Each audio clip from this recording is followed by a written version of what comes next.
بسم اللہ الرحمن الرحیم۔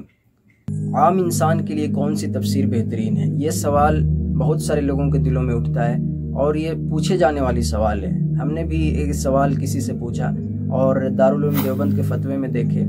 تو عام انسان کے لیے کون سی تفسیر بہتر ہے، تو وہ ایسے تفسیر بہت سارے ایسے سب کے اچھی تفسیر ہے، لیکن ریکمنڈ دارالعلوم دیوبند والے ریکمنڈ کرتے ہیں اشرف علی تھانوی رحمہ اللہ کے جو تفہیم بیان القرآن ہے، ڈاکٹر اسرار احمد رحمہ اللہ کے بھی بیان القرآن، وہ تو ریکمنڈ نہیں کرتے دارالعلوم دیوبند، لیکن وہ ریکمنڈ کرتے ہیں اشرف علی تھانوی رحمہ اللہ کے بیان القرآن، اور پھر مفتی تقی عثمانی صاحب کی تفسیر اور مفتی شفیع عثمانی صاحب کی معارف القرآن، اور معارف القرآن ادریس کاندھلوی رحمہ اللہ ان کی بھی معارف القرآن ہے، اور شفیع عثمانی صاحب کی بھی ہے، یہ 8 جلدوں میں۔ تو یہ الگ الگ تفسیر بیان کرتے ہیں کہ یہ پڑھنی چاہیے، وہ پڑھنی چاہیے۔ تفسیر ابن کثیر بھی ہائی لائٹ کیا جاتا ہے، اور سب سے زیادہ پڑھی جانے والی تفسیر ابن کثیر ہے، اور بہت سارے ایسے تفسیر ہے۔ عربی میں التباری ہے، القرطبی ہے، التفسیر میسر ہے، یہ سب بہت سارے تفسیر ہیں، لیکن التباری سب سے زیادہ پڑھی جانے والی تفسیر ہے ورلڈ لیول میں، عربی میں ہے، اور تفسیر ابن کثیر اس کو بھی انگلش میں بہت زیادہ پسند کیا جاتا ہے۔ اور بہت سارے ایسے تفسیر ہیں جیسے کہ فی ظلال القرآن جو سید قطب رحمہ اللہ نے لکھے ہیں، لیکن ہائیلی ریکمنڈڈ آج کے دور کے لیے اگر کوئی سب سے بہترین تفسیر ہے جو ہم نے بھی پسند کیا ہے، مجھے بہت پسند ہے، وہ تفہیم القرآن ہے۔ پڑھنا ضرور چاہیے، ہمیں تو ایک چیز سے تو پیٹ نہیں بھرتا ہے کہ ہم یہ تفسیر پڑھ لیں تو بہت کافی ہے، ہم سب کی تفسیر پڑھتے ہیں، سب کی سنتے ہیں، چاہے آڈیو میں ہوتی ہے، ہر کسی کے الگ الگ انداز، ہر کسی میں الگ الگ، جس کو بولتے ہیں پیاس بجھی ہوئی، پیاس کو بجھانے کے لیے کافی ہوتا ہے، تو ہر کسی میں الگ الگ لیول کی نالج ملتی ہے، جس کو بھی پڑھتے ہیں دل خوش ہو جاتا ہے،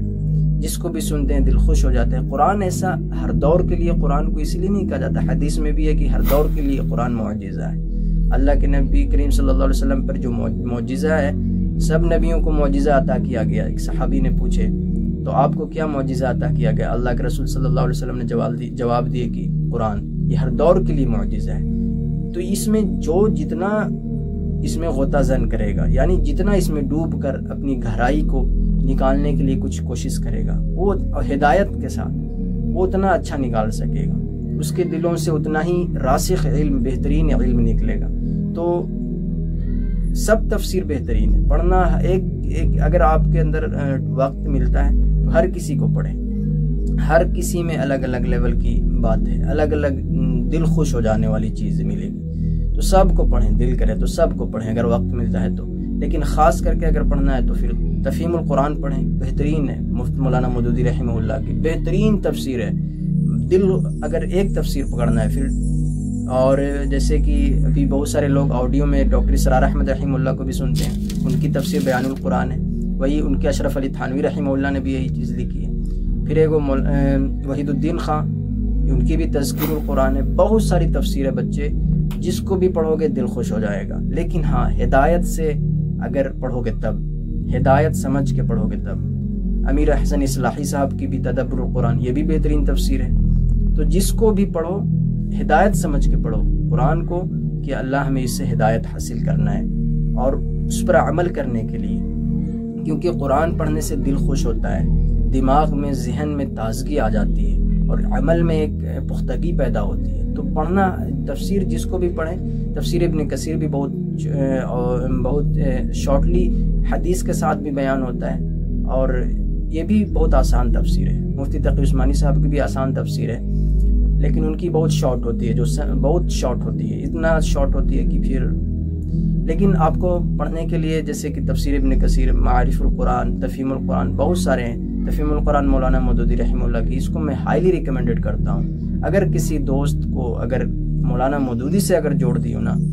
تو اس کی سوچنے کی، سمجھنے کی صلاحیت ہے نا، وہ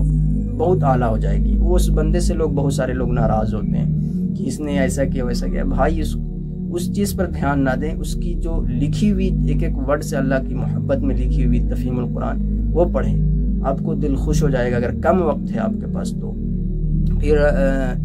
پھر مولانا شفیع عثمانی صاحب کی معارف القرآن، یہ بھی بہترین تفسیر ہے، بہت بہترین تفسیر ہے۔ اس کو بھی پڑھیں، یہ بھی بہت آسانی کے ساتھ سمجھ میں آ جا سکتی ہے۔